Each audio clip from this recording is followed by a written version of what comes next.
Scientists have been working tirelessly to raise awareness about climate change, and one of the key demographics they have been trying to reach is Christians. However, some individuals have accused scientists of manipulating Christians about climate change. It is essential to examine the ways in which scientists interact with Christians on this issue and determine whether manipulation is indeed occurring. One way scientists engage with Christians on climate change is by highlighting the moral and ethical implications of environmental degradation. Many Christians believe that they have a responsibility to care for God's creation, and scientists often appeal to this sense of stewardship when discussing climate change. For example, the Evangelical Environmental Network, a Christian organization, has partnered with scientists to raise awareness about the impacts of climate change on the poor and vulnerable. By framing climate change as a moral issue, scientists hope to persuade Christians to take action to reduce their carbon footprint and support policies that mitigate climate change. Another approach scientists use is to emphasize the scientific consensus on climate change. Christians, like many other groups, often respect and trust scientific expertise, and scientists have been working to communicate the overwhelming consensus among climate scientists that human-caused climate change is real and requires urgent attention.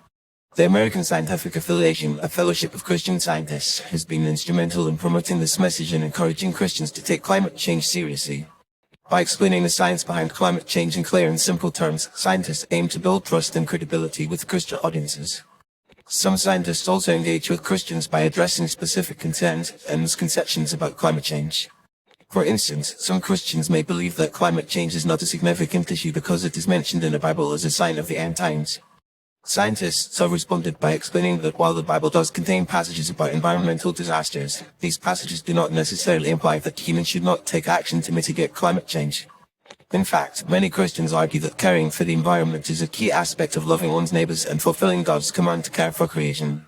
However, some critics accuse scientists of manipulating Christians by using emotional appeals rather than objective science. For example, some scientists have partnered with Christian celebrities or influencers to promote climate action, which can be seen as an attempt to leverage emotional appeal rather than scientific evidence. Additionally, some scientists have been accused of exaggerating the impacts of climate change or using scare tactics to persuade Christians to take action.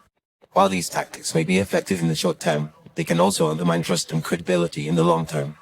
It is also worth noting that some Christians have been skeptical of climate change science due to concerns about the role of government and international institutions in addressing the issue. Some Christians may view climate change as a pretext for increased government control or global governance, which they see as a threat to individual freedoms and national sovereignty. Scientists have responded by emphasizing the importance of individual and community-based actions to address climate change, such as reducing energy consumption, increasing energy efficiency, and supporting renewable energy sources.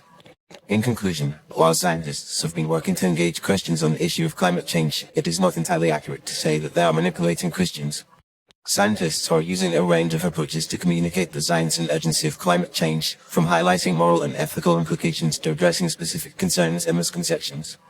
While some critics may accuse scientists of using emotional appeals or scare tactics, the vast majority of scientists are motivated by a genuine desire to inform and educate Christians about the realities of climate change.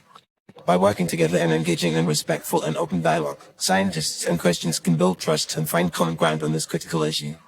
Ultimately, the goal of scientists is not to manipulate Christians, but to empower them with the knowledge and tools they need to make informed decisions about climate change and to take action to protect God's creation.